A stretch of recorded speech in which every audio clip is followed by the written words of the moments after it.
अब तक आपने सुना पीले पन्नों से अध्याय 4 का 7वां भाग।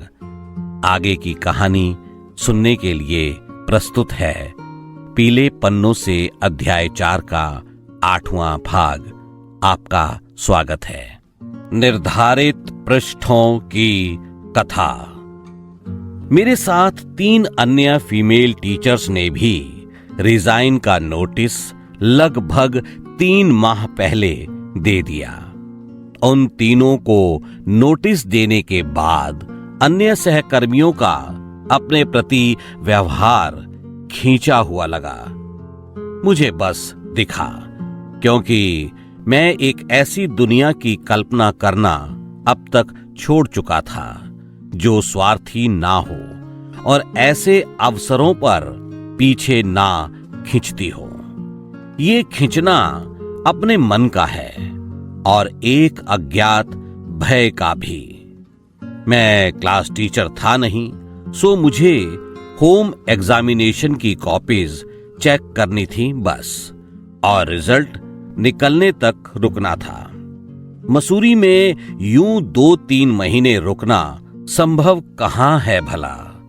सो मैंने वे पहाड़, वे हवाएं, वे धुंध, बादल, स्थल सब अपनी आत्मा में भरे।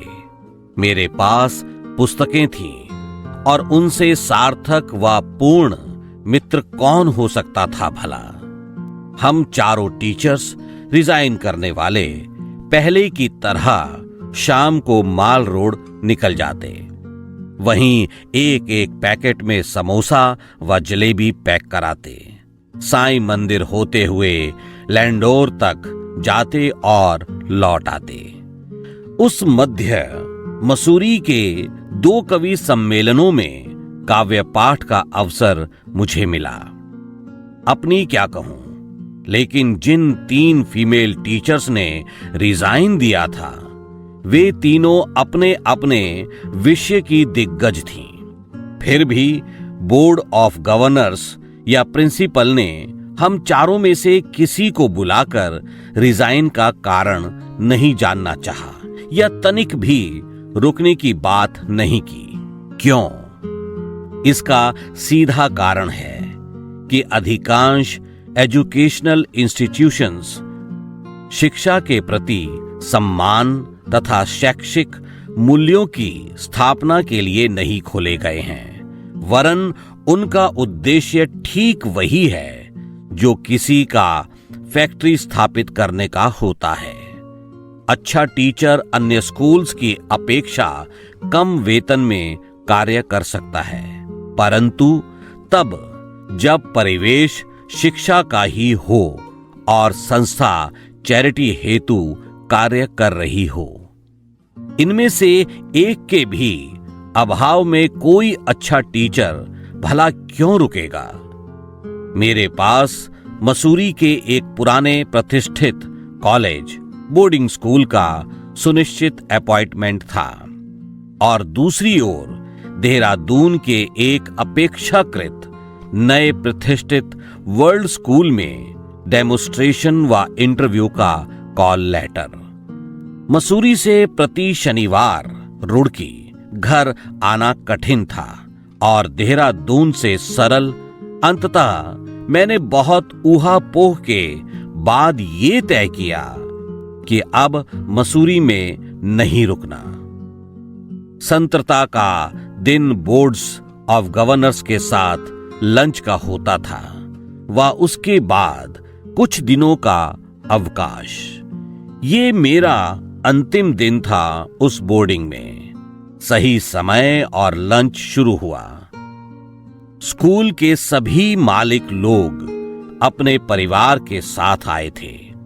लंच के समापन पर चीफ एग्जीक्यूटिव ऑफिसर ने मुझे संबोधित करके पूछा, how was your experience in our school. मेरे मुंह से निकला, after such delicious lunch how can I tell you. वे मुस्कुराकर बोले, वेरी डिप्लोमेटिक आंसर। सभी को नमन कर मैं रूम पर आया और उसी शाम रुड़की लौट आया।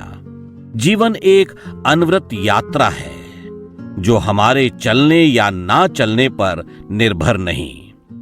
एक शिक्षक के रूप में मेरे जीवन पुस्तक की जो अध्याय मसूरी में लिखे थे वे मैंने जिए और जिया एक भरपूर जीवन जो ठीक वैसा ही कभी लौटने वाला नहीं है।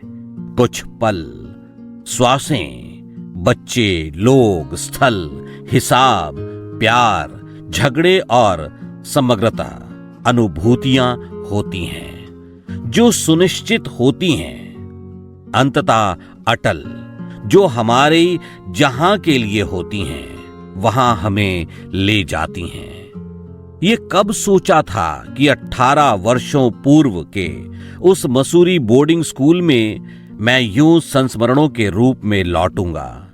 आपको भी ले चलूंगा, उन प्रिंसिपल, टीचर्स व कुछ स्टूडेंट से यहां मिलना भी होगा। एक शिक्षक के रूप में मैं मसूरी बोर्डिंग स्कूल में क्या दे पाया ये मेरे मूल्यांकन व कथन की विषय वस्तु नहीं है। मैं बस इस आंतरिक संतोष से भरा हूं कि एक विशुद्ध शिक्षक के रूप में जो शैक्षिक ज्योति मेरे पास थी उससे अनेक दीपक प्रज्वलित करने में मैंने कोई कसर नहीं छोड़ी। मैंने उन स्टूडेंट्स को मात्र पढ़ाया ही नहीं, उनसे भी बहुत सीखा जो जीवन की अमूल्य निधि है मेरी। रॉबर्ट हेलियन कह गए हैं, When one teaches to learn। इसी के साथ पीले पन्नों से का अध्याय 4 यहीं समाप्त होता है। आगे की कहानी सुनने के लिए सुनते रहिए पीले पन्नों से का अध्याय 5। धन्यवाद।